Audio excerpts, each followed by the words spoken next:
I'm studying the biology and the behavior of the cicada with a focus on where and how they emerge in the urban environments like Tampines.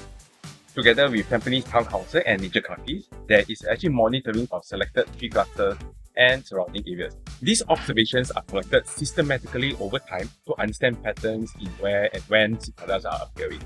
Now, my aim of it is to better understand what is actually happening on the ground, providing science-based guidance so that we can assess on how to improve current measures to better target the cicada emergence and behavior moving forward.